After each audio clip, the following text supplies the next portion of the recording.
तो आज मैं दो इंटरेस्टिंग मूवीज यानी गुलिवर्स ट्रेवल्स और आर्ट बॉय को एक्सप्लेन करूंगी। तो चलिए पहले गुलिवर्स ट्रेवल्स मूवी को एक्सप्लेन करते हैं। मूवी के स्टार्ट होते ही हमें एक लड़का दिखाया जाता है जिसका नाम गुलिवर होता है और वो हमेशा ही हैप्पी मूड पे रहा करता था, जो कि एक कंपनी के लिए काम करता था। एक दिन गुलिवर किसी लड़के का इंटरव्यू ले रहा होता है जिसमें वो उस लड़के से कुछ ऐसे क्वेश्चंस करता है जो जॉब से रिलेटेड नहीं होते, लेकिन तभी वो ये जान पाता है कि वो लड़का तो सिलेक्ट हो गया है। फिर गुलिवर उस लड़के को पूरे ऑफिस का विजिट करवाता है। वहाँ पर एक और लड़की भी होती है जिसका नाम डार्सी होता है और गुलिवर उस न्यू एम्प्लॉय को डार्सी से भी मिलवाता है। वो न्यू एम्प्लॉय उन दोनों को देखकर समझ जाता है कि गुलिवर उस लड़की में इंटरेस्टेड है, लेकिन गुलिवर की हिम्मत नहीं होती कि वो उस लड़की से कैसे बात करे। फिर गुलिवर और वो न्यू एम्प्लॉय दोनों एक लिफ्ट के जरिए जा रहे होते हैं, मगर इतनी ही देर में वहाँ पर डार्सी भी आ जाती है। तो वो न्यू एम्प्लॉय उन दोनों को अकेला छोड़कर वहाँ से चला जाता है ताकि वो दोनों एक दूसरे से बात करें, एक दूसरे को अंडरस्टैंड करें। नेक्स्ट डे हम गुलिवर को देखते हैं जो कि ऑफिस में एंजॉय कर रहा होता है, लेकिन इतनी ही देर में वहाँ पर वो न्यू एम्प्लॉय आ जाता है जो गुलिवर को बताता है कि क्या तुम जानते हो कि मेरी प्रमोशन हो गई है और अब से मैं तुम्हारा बॉस हूँ। फिर वो न्यू एम्प्लॉय गुलिवर को ये भी कहता है कि तुम्हारी नेचर ही है जिसकी वजह से अभी तक तुम्हें कोई प्रमोशन नहीं मिली, इसीलिए तुम्हें अपने नेचर को चेंज करना चाहिए, क्योंकि तुम्हारी नेचर की वजह से ही डार्सी भी अभी तक तुम में इंटरेस्टेड नहीं हुई। ये बातें सुनकर गुलिवर थोड़ा अपसेट हो जाता है और इसके बाद वो डार्सी के ऑफिस में जाता है। वहाँ जाकर वो एक फॉर्म उठा लेता है जो कि ट्रैवलिंग का फॉर्म था। डार्सी उससे पूछती है कि क्या तुम्हारा ट्रैवल में कोई इंटरेस्ट है, जिस पर गुलिवर कहता है कि यस, बहुत ज्यादा। वो बताता है कि मैं न्यूयॉर्क, इंग्लैंड, इवन इंडिया भी घूम कर आया हूँ। ये सुनकर डार्सी खुश हो जाती है और वो गुलिवर को कहती है कि फिर तो तुम्हें जरूर कुछ न कुछ लिखना चाहिए उन जगहों के बारे में जहाँ पर तुम घूम कर आए हो। लेकिन गुलिवर जब कुछ लिखने लगता है तब उसे कुछ भी नहीं याद आ रहा होता कि उसे लिखना क्या चाहिए, क्योंकि डार्सी को इम्प्रेस करने के लिए गुलिवर ने उसके साथ झूठ बोला था, जबकि वो तो कहीं पर भी नहीं गया था। लेकिन तभी वो अलग अलग पैराग्राफ, अलग अलग आर्टिकल से अपना एक आर्टिकल बनाता है, जिसे देखकर डार्सी काफी खुश होती है और वो उसे काफी इम्प्रेस भी हो जाती है। डार्सी उसे कहती है कि फिर तो तुम्हें बरमूडा ट्रायंगल पर जाकर जरूर कुछ न कुछ लिखना चाहिए। फिर नेक्स्ट डे गुलिवर बरमूडा के लिए निकल पड़ता है, जहाँ पर बोट का कैप्टन उसे बोट तक ले जाता है और उसे बोट चलाने की सारी इंस्ट्रक्शंस देता है कि आपने सिर्फ रेड निशान को फॉलो करते हुए आगे बढ़ना है और फिर तुम बरमूडा ट्रायंगल पर पहुँच जाओगे, और जब तुमने वापिस आना हो तो इस बटन को बैक घुमा देना। जिस पर गुलिवर कहता है कि ये काम मेरे लिए कोई बड़ी बात नहीं है, मैं तो दिखना इसे कितनी आसानी से कर दूंगा। इसके बाद गुलिवर बरमूडा ट्रायंगल के लिए निकल जाता है, लेकिन रास्ते में ही उसकी आंख लग जाती है, उसे नींद आ जाती है। लेकिन तभी उसकी बोट एक समुद्री तूफान में फंस जाती है और जब उसकी आंख खुलती है तो जो कुछ भी वो वहाँ पर देखता है वो देखकर वो काफी शॉक्ड रह जाता है, क्योंकि बहुत से लोग उसकी बॉडी उसके चेस्ट पर खड़े हुए थे और उन लोगों ने गुलिवर को रस्सियों से बांधा हुआ था, और जो लोग उसके ऊपर चढ़े हुए हैं वो बहुत ही छोटे छोटे लोग हैं जिन्हें बोने लोग भी कहा जाता है। उन छोटे लोगों ने गुलिवर के ऊपर लकड़ी का एक ब्रिज भी बना रखा था और वो छोटे लोग गुलिवर को एक जायंट समझ रहे थे जो उन लोगों को मार देगा, उन्हें खा लेगा। वहाँ पर उन छोटे छोटे लोगों की एक पूरी आर्मी थी, वहीं पर उन छोटे लोगों की आर्मी का एक जनरल भी था। लेकिन तभी गुलिवर खुद को आजाद करने के लिए खड़ा होने की कोशिश करता है, लेकिन वो छोटे लोग उसे फिर से खींचने लगते हैं और तभी गुलिवर फिर से गिर जाता है और एक छोटा सोल्जर गुलिवर के नीचे आकर दब जाता है। फिर वो छोटे सोल्जर्स गुलिवर को खींचकर अपने किंग के पास ले जा रहे होते हैं। गुलिवर उनके किंग को कहता है कि ना तो मैं कोई जायंट हूँ और ना मैं कोई डीमन हूँ, बल्कि मैं एक नॉर्मल इंसान हूँ, और मुझे बताओ कि ये जगह कौन सी है, क्योंकि गुलिवर को अभी तक ऐसा लग रहा था कि जैसे उसके साथ कोई प्रैंक कर रहा हो। फिर वो छोटे सोल्जर्स गुलिवर को एक जगह पर कैद कर देते हैं। वहीं पर गुलिवर को एक और प्रिजनर भी मिलता है और इस प्रिजनर का नाम होरेशियो होता है, लेकिन होरेशियो गुलिवर जैसा नहीं था, बल्कि वो इन लोगों जैसा छोटा ही था। गुलिवर होरेशियो से पूछता है कि तुम यहाँ पर क्यों हो, जिस पर होरेशियो कहता है कि मैं प्रिंसेस से बहुत प्यार करता हूँ, इसीलिए प्रिंसेस के फियांसे यानी जनरल ने मुझे यहाँ पर लाकर प्रिजनर बना दिया है। और इतनी ही देर में वहाँ पर जनरल आ जाता है। गुलिवर उस जनरल को देखकर कहता है कि तुम एक बेवकूफ इंसान हो, जिस पर वो जनरल उससे पूछता है कि बेवकूफ का मतलब क्या होता है, जिस पर गुलिवर कहता है कि बेवकूफ का मतलब होता है सबसे बहादुर आदमी। इसके बाद वो जनरल खुद को बेवकूफ कहकर बुलाने लगता है। फिर एक दिन वो जनरल बैल की जगह गुलिवर को लगाता है और खुद उसकी सवारी करता है, लेकिन तभी उनकी किंगडम पर दुश्मन की किंगडम अटैक कर देती है और पूरे पैलेस में आग लगा दी जाती है, और तो और प्रिंसेस को भी किडनैप करने की कोशिश की जाती है। लेकिन तभी वहाँ पर गुलिवर आकर प्रिंसेस को बचा लेता है, लेकिन पूरे पैलेस में अब आग लग चुकी थी और डर की वजह से लोग पैनिक कर जाते हैं, इधर उधर भागने लगते हैं और वहाँ पर लोगों की हलचल मच जाती है। तब गुलिवर उनसे कहता है कि सुनो, इसमें कोई टेंशन वाली बात नहीं है, आग मैं बुझा दूंगा। और फिर गुलिवर वहाँ पर लगी सारी आग बुझा देता है।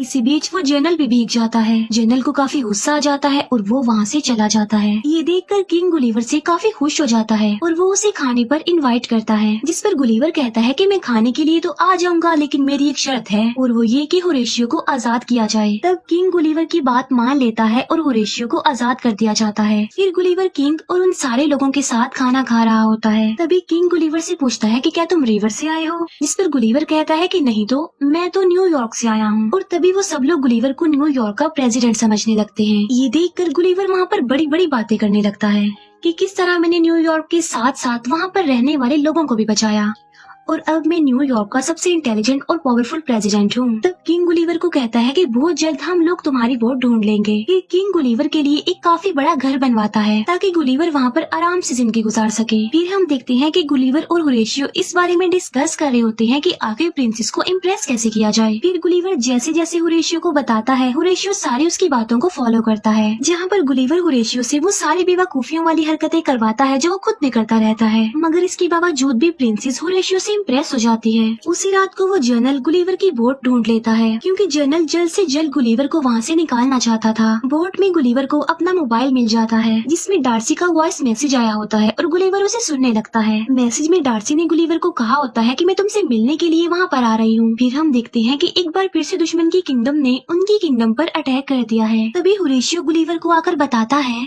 कि हमारे किंग ने किंगडम का जनरल तुम्हें बना दिया है, इसीलिए अब तुम्हें ही हमारे किंगडम की हिफाजत करनी है। फिर गुलिवर दुश्मन की किंगडम से लड़ने के लिए उनके सामने आता है। वो उन्हें समझाने की काफी कोशिश करता है कि यहाँ से वापस लौट जाओ, लेकिन दुश्मन गुलिवर की बात नहीं सुनते और पत्थरों से उस पर अटैक करने लगते हैं, जिसका गुलिवर पर जरा भी असर नहीं होता। फिर गुलिवर उनकी बोट्स को खींचकर किनारे तक ले आता है। इस तरह गुलिवर उनकी किंगडम को बचा लेता है और अब वो जनरल गुलिवर से और ज्यादा जेलस होने लग गया था। फिर गुलिवर और बाकी लोग अपनी जीत को सेलिब्रेट कर रहे होते हैं। वहाँ पर गुलिवर को एक हीरो बना दिया जाता है और तो और उसे बहुत सारी सर्विसेज भी प्रोवाइड की जाती हैं। प्रिंसेस जनरल से अपनी एंगेजमेंट तोड़ देती है, जिसकी वजह से जनरल को काफी गुस्सा आ जाता है और वो दुश्मनों के किंग के पास चला जाता है। जनरल ने गुलिवर की बोर्ड से वो मैगजीन चुरा ली थी जिसमें रोबोट बनने का सारा मेथड लिखा हुआ था। तब वो जनरल रोबोट बनकर गुलिवर के सामने आ जाता है। गुलिवर जब उस रोबोट को देखता है तो वो काफी डर जाता है और रोबोट उसे हवा में उछालकर फेंकने लगता है और सबको गुलिवर की रियलिटी पता चल जाती है और वो सबको बताता है कि मैंने जो कुछ भी कहा, जो बड़ी बड़ी बातें की, वो सारी झूठ थी। फिर वो जनरल गुस्से में आकर गुलिवर को बांध कर कहीं पर भेज देता है।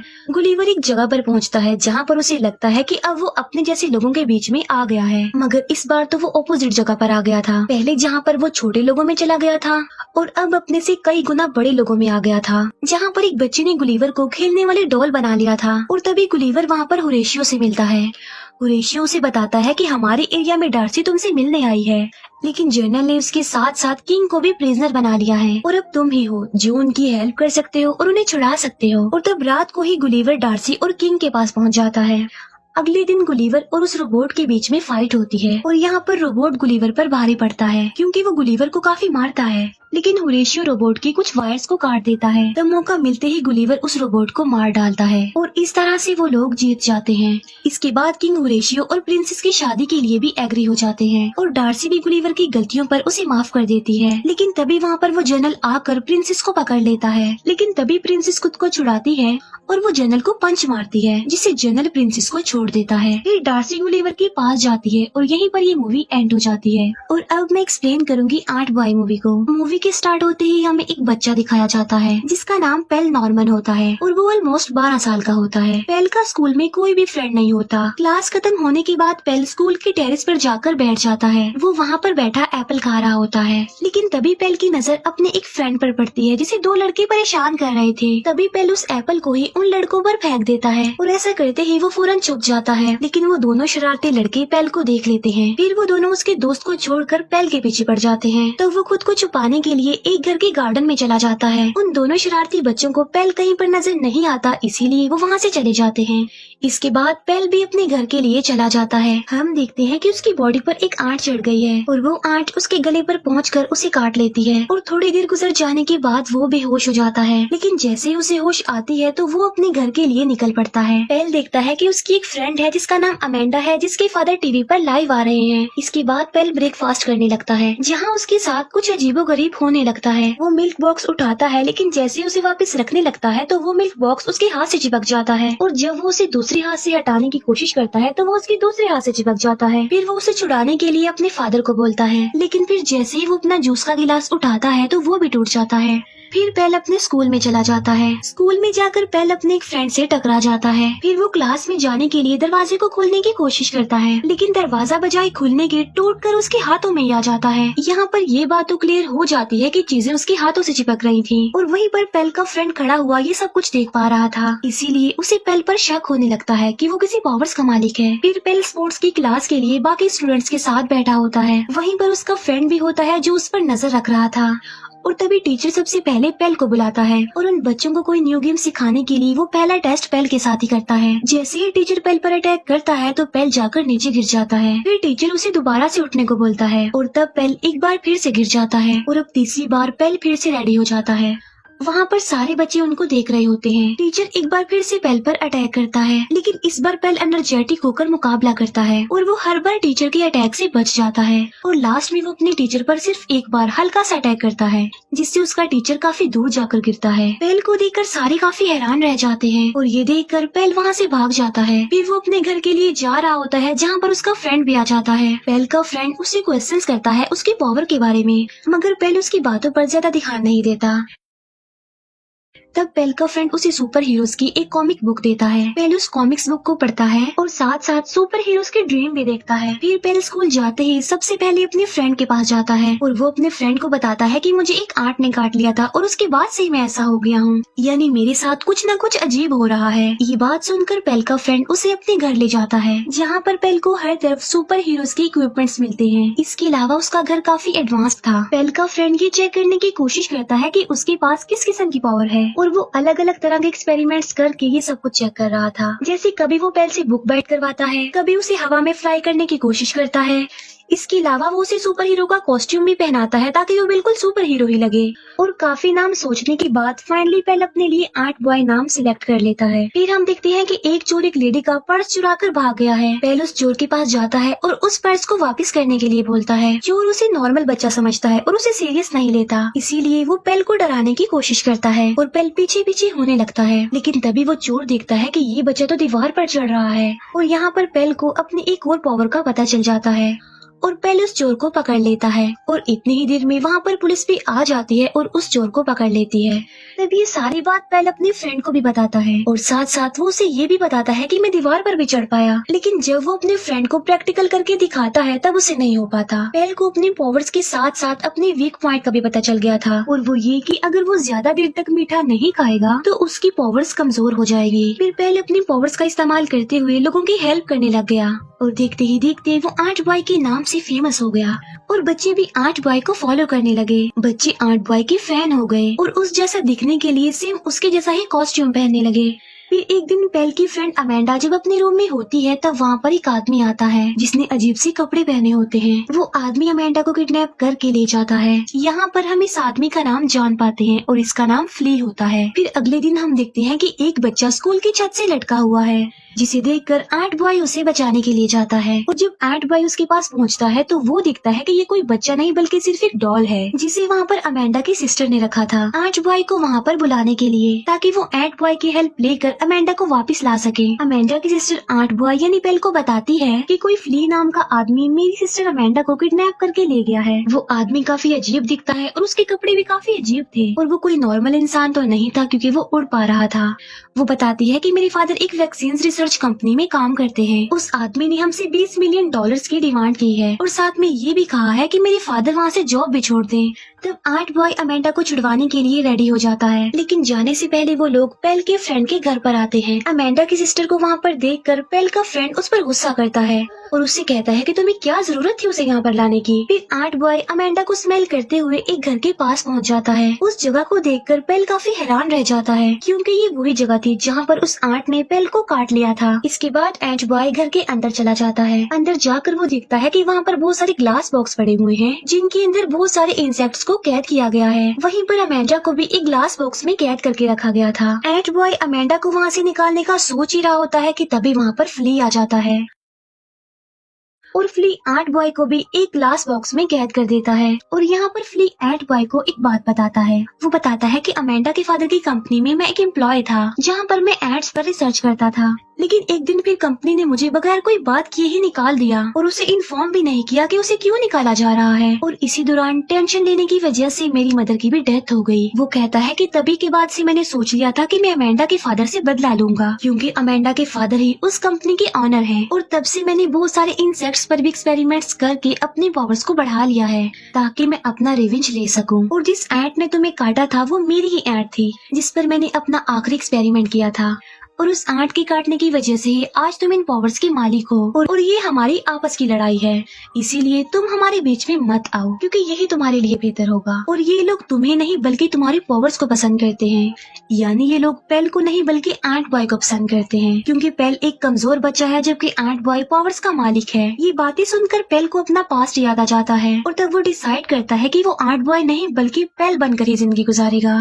फिर एक दिन पेल अपनी क्लास में होता है।